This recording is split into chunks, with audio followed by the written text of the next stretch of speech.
ഇന്നത്തെ ഈ ഒരു ദിവസം എൻ്റെ ലൈഫിൽ തന്നെ ഒരു സ്പെഷ്യൽ ഡേ ആയിരുന്നു കേട്ടോ. വേറൊന്നുമല്ല, റമദാൻ മാസമൊക്കെ ആയിട്ട് ഞാൻ ജീവിതത്തിൽ ആദ്യമായിട്ട് ഇന്ന് നോമ്പ് പിടിക്കാൻ നിൽക്കുന്നുണ്ടായിരുന്നേ. അതുകൊണ്ട് തന്നെ ഒരു 4:30 ആവുന്നതിൻ്റെ മുമ്പേ യാസ്മി എന്നെ വിളിച്ചുണർത്തിയിട്ടുണ്ടായിരുന്നു.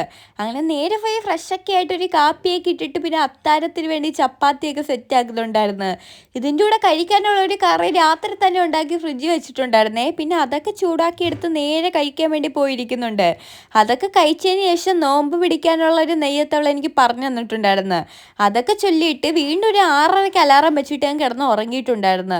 പിന്നെ അലാറം അടിച്ചപ്പോഴത്തേക്ക് നേരെ പോയി റെഡിയായി ഫ്രഷായി സെറ്റ് ആയിട്ടുണ്ടായിരുന്നു കോളേജിൽ പോകാൻ വേണ്ടിയിട്ട്. ഈ ഒരു ബാഗ് കാര്യമായിട്ടൊന്നുമില്ല കേട്ടോ, ഒരു ബുക്കും കൂടെ മാത്രമേ ഉള്ളൂ. അങ്ങനെ നേരെ കോളേജ് എത്താറായപ്പോഴത്തേക്ക് തസ്നി വന്നിട്ടുണ്ടായിരുന്നു. അങ്ങനെ കോളേജിൽ നടക്കേണ്ടി വന്നില്ല കേട്ടോ. അങ്ങനെ നേരെ ഞങ്ങളങ്ങ് കോളേജിലോട്ട് പോകുന്നുണ്ട്. അപ്പോഴത്തേക്ക് യാസ്മിയും വന്നിട്ടുണ്ടായിരുന്നു.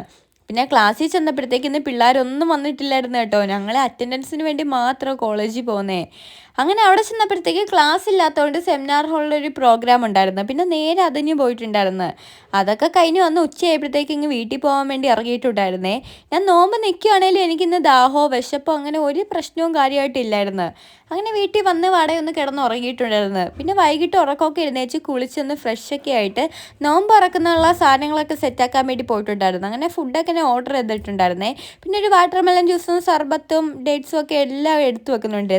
ഇത്രയും സാധനങ്ങളായിരുന്നു കേട്ടോ എനിക്കിന്ന് നോമ്പ് തുറക്കാൻ വേണ്ടിയിട്ടുള്ളത്. പിന്നെ യാസ്മി എൻ്റെ അടുത്ത് പറഞ്ഞിട്ടുണ്ടായിരുന്നു 6:35 ആകുമ്പോഴാണ് വാങ്ക് വിളിക്കുന്നതെന്ന്. പിന്നെ അവളുടെ കോളിന് വേണ്ടി വെയിറ്റിംഗ് ആയിരുന്നു കേട്ടോ.